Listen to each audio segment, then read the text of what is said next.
Today we're exploring the bizarre and chilling case of Marlene Warren and the killer clown. This case, shrouded in mystery for nearly 3 decades, is one of the most unusual and unsettling in true crime history. On the morning of May 26, 1990, Marlene Warren was at her home in Wellington, Florida. It was a peaceful Saturday, and Marlene was enjoying breakfast with her son and his friends. Suddenly there was a knock on the door. When Marlene opened it, she was greeted by a person dressed as a clown, complete with a red bulb nose, orange wig, and full face paint. The clown was holding a bouquet of flowers and 2 balloons, one of which read, "You're the greatest." Before anyone could react, the clown handed the gifts to Marlene, pulled out a gun, and shot her in the face. The clown then calmly walked back to a white Chrysler LeBaron and drove away, leaving Marlene's family in shock and horror.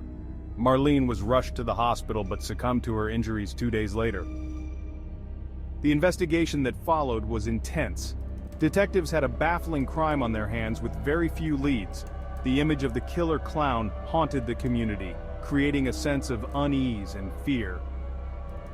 As investigators dug deeper, they discovered that Marlene's husband, Michael Warren, owned a used car dealership and had a rocky marriage with Marlene. This led them to suspect that Marlene's murder might not have been a random act of violence but rather a carefully planned execution. One name that quickly surfaced was Sheila Keen, an employee at Michael's dealership. Sheila was rumored to be having an affair with Michael, and witnesses reported seeing a white Chrysler LeBaron at her home shortly after the murder. However, despite these suspicions, there was not enough evidence to make an arrest. The case went cold, and the killer clown remained a terrifying mystery. Decades passed without any resolution, but in 2014 the case was reopened with fresh eyes and new forensic technology. Investigators re-examined the evidence and began to connect the dots that had been missed years earlier. DNA analysis played a crucial role, linking Sheila Keen to the crime. In 2017, Sheila Keen, now married to Michael Warren, was arrested and charged with Marlene's murder. She had taken Michael's last name, becoming Sheila Keen-Warren.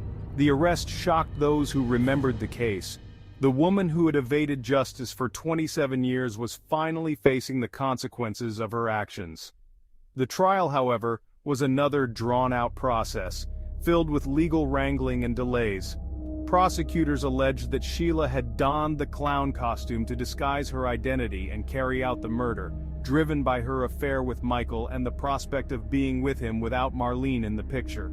As of now, Sheila Keen-Warren has pleaded not guilty, and her trial has faced numerous delays, leaving the final resolution of this case still pending.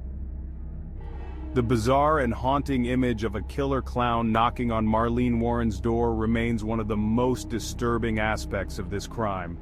It's a story that has captivated and horrified people for decades, blending elements of mystery, betrayal, and cold-blooded murder. Thank you for joining us as we revisited this chilling case. If you found this story compelling, please like, share, and subscribe for more true crime stories. Until next time.